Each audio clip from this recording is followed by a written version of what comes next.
Welcome to Real World Peaceful Parenting, a podcast for parents that are tired of yelling, threatening, and punishing their kids. Join mom and master certified parent coach Lisa Smith as she gives you actionable, step-by-step strategies that'll help you transform your household from chaos to cooperation. Let's dive in.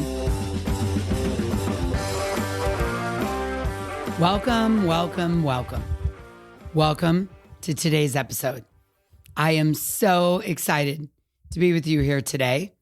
My voice is back to its full force and the laryngitis is gone, so I'm especially excited to be bringing you today's episode. And, one thing I know for sure when it comes to parenting is that sometimes the most powerful moments in our parenting journey come when we least expect them. Just last week, something incredible happened in the Hive that I knew I had to share with you. One of our members, we'll call her Sandy, shared a photograph that absolutely stopped me in my tracks. It was an old handwritten list of screen time rules that she'd created for her daughter, Haley, years ago before she discovered peaceful parenting. At the top of the page in bold letters, it read, "How to earn screen time," in all caps and underlined, followed by a list of demands like all chores completed, and then in all caps in parentheses, no cutting corners. All homework completed, 30 minutes of reading, 30 minutes of creative time, and then came the other rules. No eating during screen time, again, in all caps. No screen time before chores. No lying or getting in trouble. No backtalk or disrespect.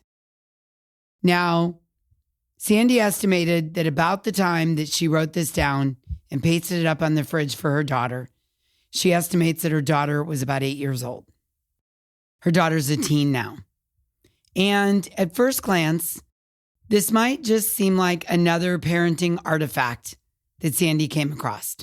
One of those mini lists and charts we create as parents trying to maintain order in our homes. But what made this share so powerful wasn't the rules themselves. It was Sandy's profound reflection on how far she'd come in her parenting journey.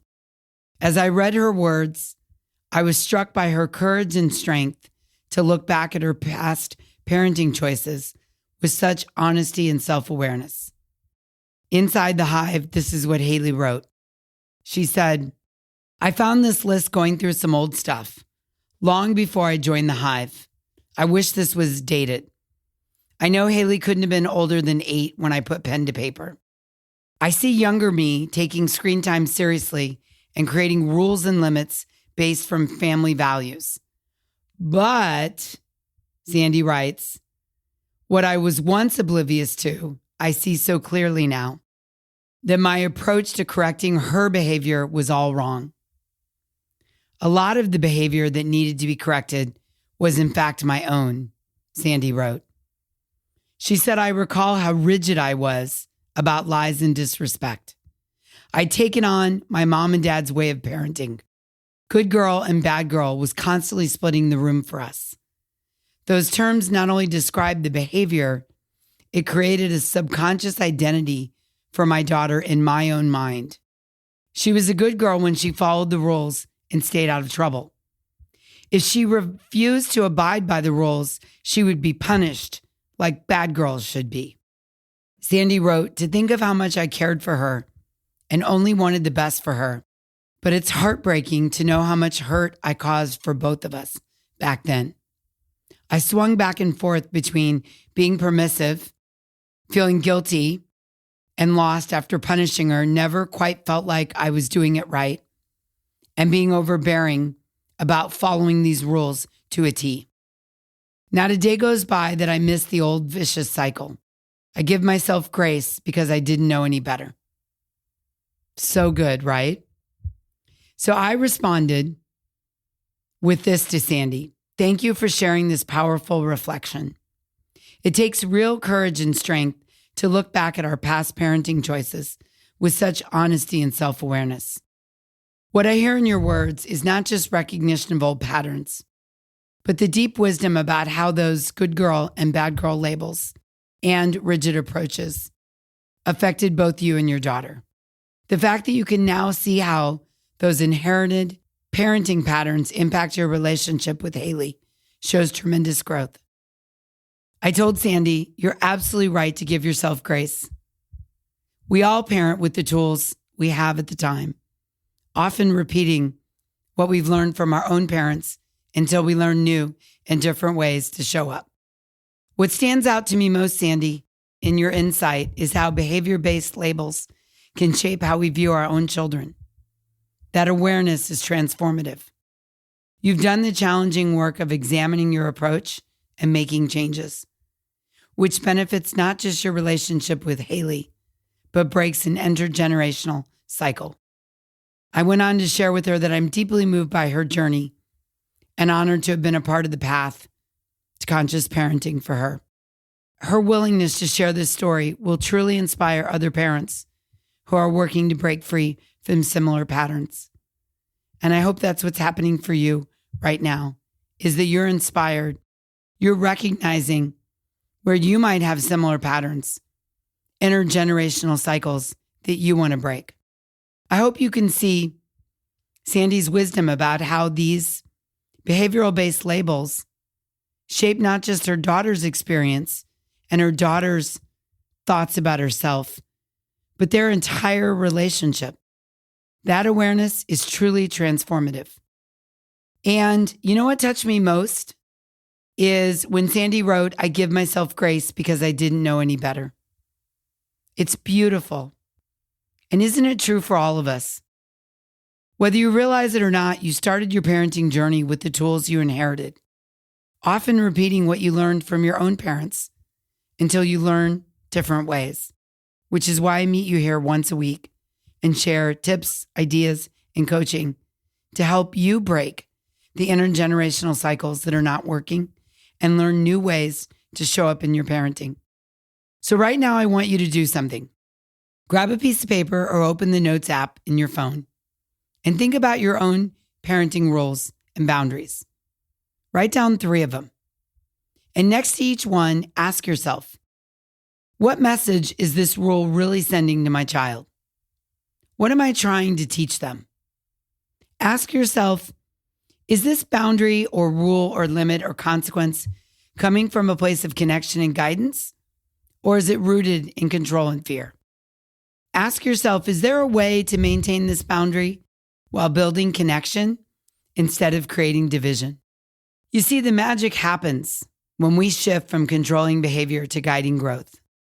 Instead of no lying or getting in trouble, like Sandy's old list, you could say something like, in our family, we practice honesty and trust. Feel the difference? I know I do. All right, let's look at how we can reframe some common household rules to maintain boundaries while building connection. Instead of no screen time until homework is done, no exceptions, what if we try, in our family, we take care of responsibility first so we can truly enjoy our free time? How can I support you in creating a routine that gets your homework done first and works for you? Yeah? How about instead of, if you're not ready for school on time, you'll lose privileges?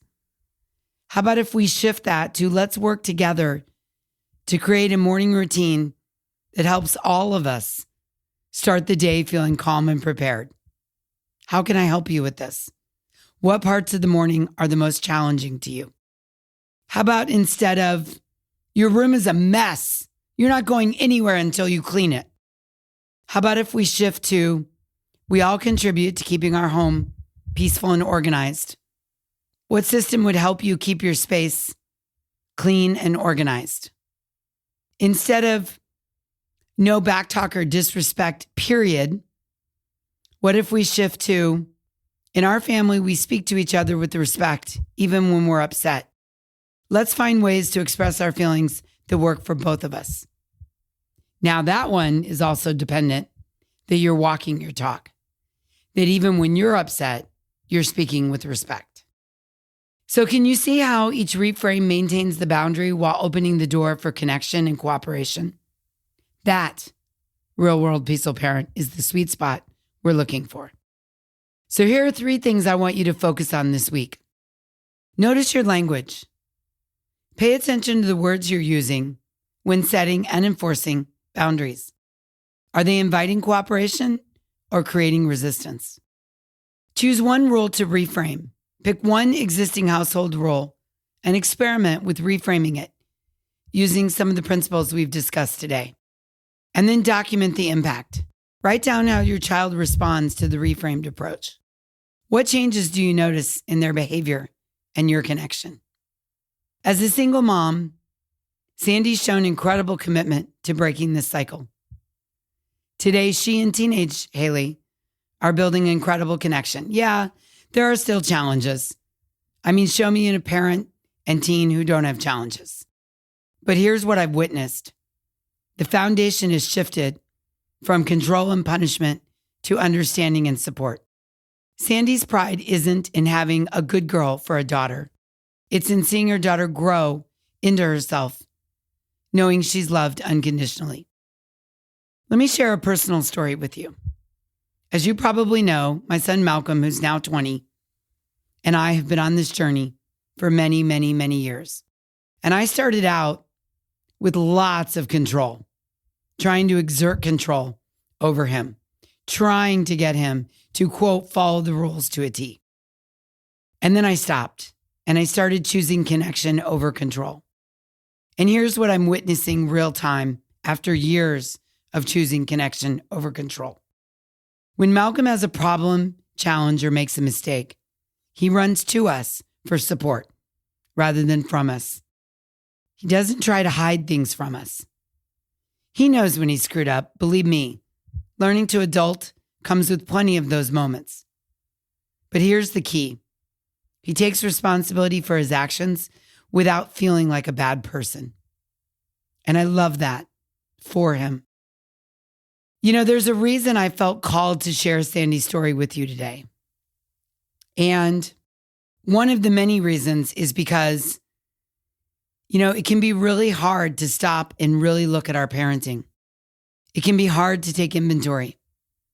It can be difficult to look at our blind spots, recognizing that some of our rules and patterns might be outdated and inherited. It can feel overwhelming. But here's the beautiful thing. That awareness, that willingness to look honestly at your parenting, like Sandy did, and say, maybe there's a better way, that is not weakness. That is courage. That is growth. That is showing up for your kids and the relationship that you want to have with them. That's becoming the parent your child needs. And here's what I really want you to hear. You don't have to figure it all out alone.